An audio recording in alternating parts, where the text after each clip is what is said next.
How do I record video through the Viewfinder? I'm asked that often enough that I've wanted to address it for a while. It's pretty simple and low-tech. With my phone, that's how. Getting the phone lined up with the Viewfinder can be a little tricky, but like anything else, you get better at it the more you do it. You absolutely have to turn off stabilization, which will very likely require the use of a third-party app. And although I'm using an arm to hold the phone in place, generally speaking, it's still going to flop around unless I secure it with tape.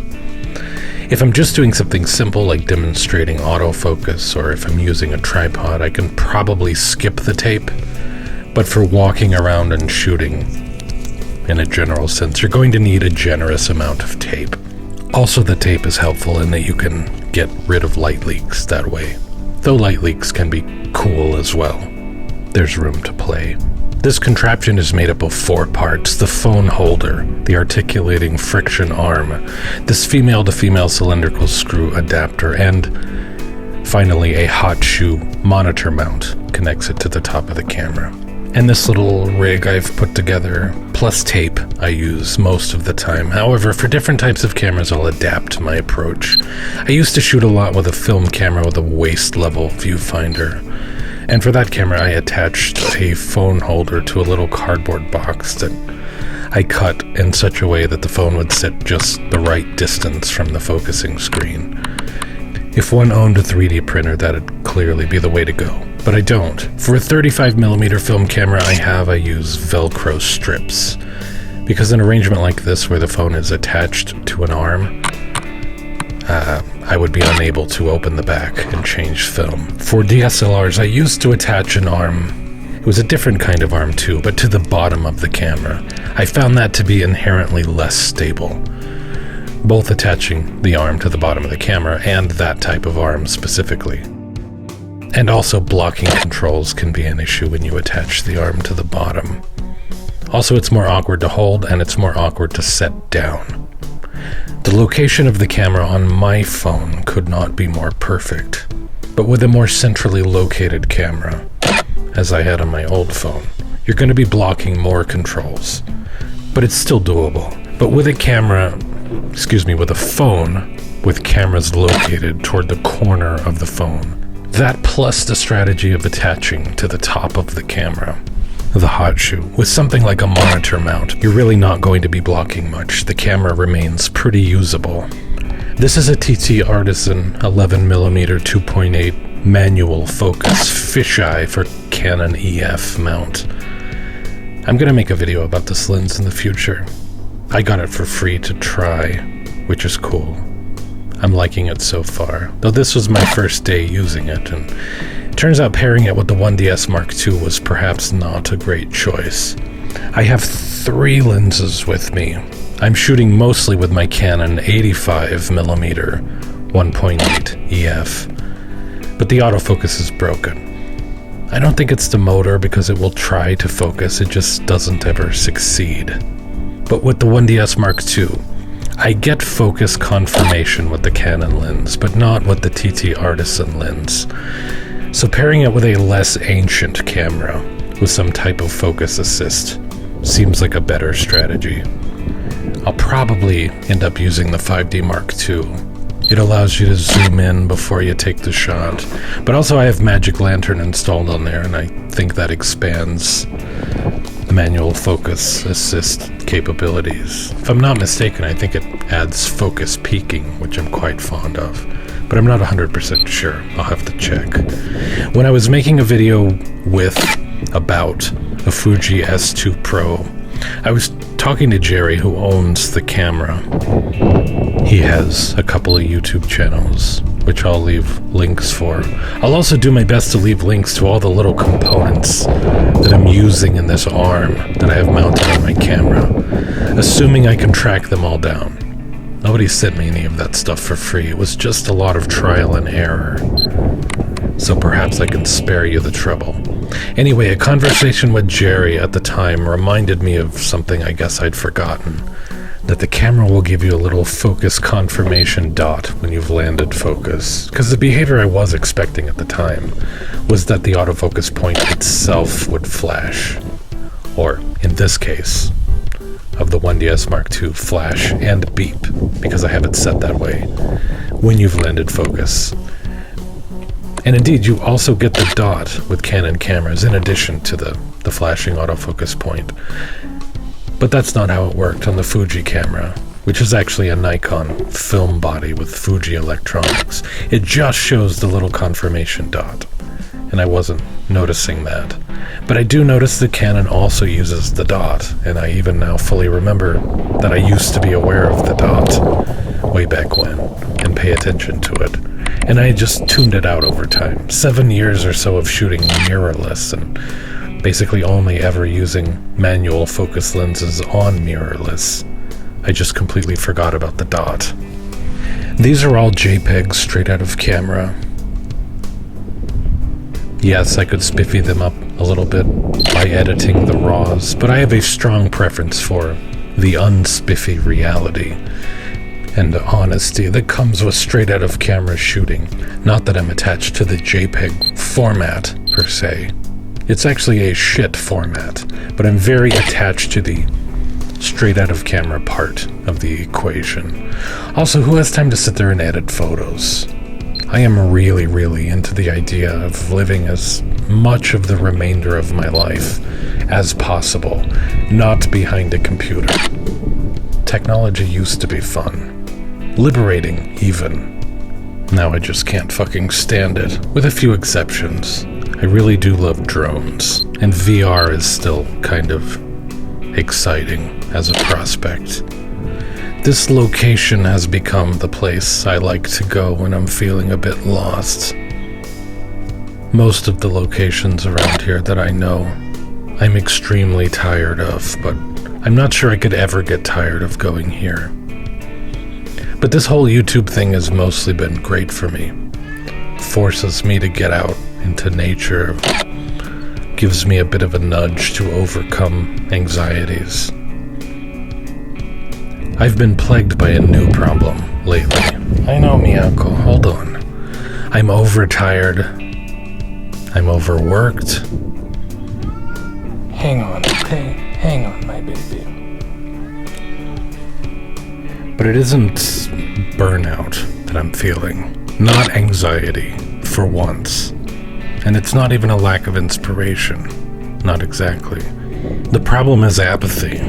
I'm just not interested in being out shooting. Being out, I like that part. Just not the shooting part. I can overcome my anxiety. At present, I can come up with ideas, but I just don't feel like taking photos. It's weird, and I hate it, and I hope it passes very soon. I think it's because lately photography has become about trying out different cameras, talking about cameras. The act of photography has become very secondary.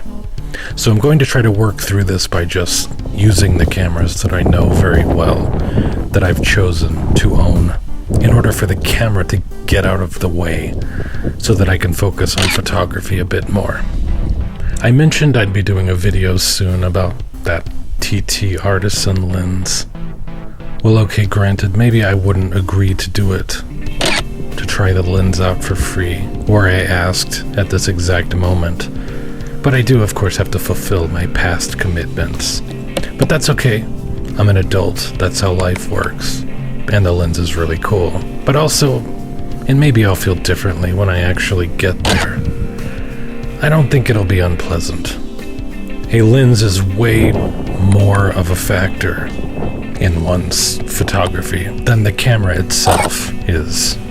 To focus on a lens is to focus on photography, kind of. At least if I approach it that way. Anyway, that doesn't bum me out, for whatever reason. But speaking of apathy toward cameras, I really feel that I expressed myself poorly when I tried out the 60 Mark II in my last video.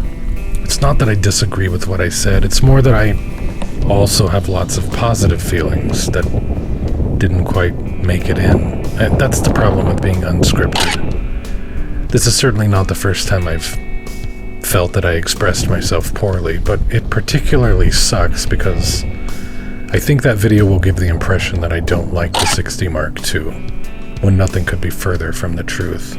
My experience with the 60 Mark II, what I should have made clear is, I picked it up for the first time. I tried focusing, shooting via the screen on the back at just random objects in the house, and I was absolutely in love with the thing.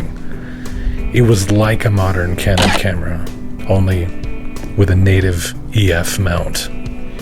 But also, at the flip of a switch, you're using a classic DSLR with an optical viewfinder. I was seriously all set to sell every other DSLR I own and just buy a 60 Mark II. Thought I'd found my dream camera. And then I asked the wife to go shoot some portraits with me, and I realized, okay, focusing from the back screen is just not precise enough for me to trust for portraits. For most things, yes, but actually, this is a DSLR with a decent but limited flippy screen experience. Still super useful for tons of things, but I was disappointed having started with such a high, having misunderstood what the camera was, and that colored everything I said about the 60 Mark II. Never had the chance to focus on what was good about it. And if you had an entirely different impression of it, if you didn't think it was that negative, good, I'm really glad. I certainly have no intention of going back to watch it again, because I would probably end up deleting it if I did. And two, the fact that I'm just tired of thinking about talking about cameras. Add to that I was lugging around 4 cameras, actually 5 or 6, because I'm also shooting video for YouTube at the same time. Same time as I'm comparing stills out of 4 different cameras. I was just in a grumpy mood, and so I said grumpy things. I ultimately chose to upload it anyway, because if nothing else, it was honest. And isn't that the whole point? I was honestly conveying my feelings at the moment. Anyway, I do get bored very easily. Talking about cameras has kind of become stale. I'm sure at some point I'll be eager to get back to it, but for now I just need a break. So, yay, I get to explore different things for a while. When I shoot video through the viewfinder, I know people seem to like that, and I'm glad, but it sucks to shoot this way for any length of time. I like putting the viewfinder up to my eye, for starters. Obviously, that's impossible with this approach. I usually can't see the on-screen display unless it's very overcast, thus it's even more challenging to nail my exposure. I don't like shooting in aperture priority, nor do I have a great deal of luck shooting in aperture priority. I can't see the autofocus points a lot of the time, can't see that focus confirmation dot. Thus the beep is critical. I don't think I'll ever stop using this technique, but neither do I think I'll use it more than I do now. It's absolutely cool to show some stuff through the viewfinder here and there, but it's also nice, like, to see hands interacting with the camera. And it's nice to show the difference between what the shot looks like with something approximating the naked eye versus like how you decide to frame, expose via your camera settings, lens of choice. Actually, even though I prefer shooting DSLRs, showing the back of a mirrorless camera, shooting via the screen, is the most visually compelling way to make a photography video to me, wherein you're still prioritizing the photography, but you want to document the process. And that's also why I probably got so excited about the external screen on the 60 Mark II.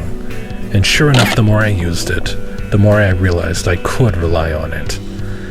And I think I said as much in the video, but after a whole bunch of negative stuff, I'm afraid that little ray of sunshine probably got lost in the ocean of gloom. Anyway, the 60 Mark II is a great camera. It's one thing to fuck up and say something factually wrong. People make mistakes, it's fine. It's worse to do an opinion piece and not represent your own opinion well.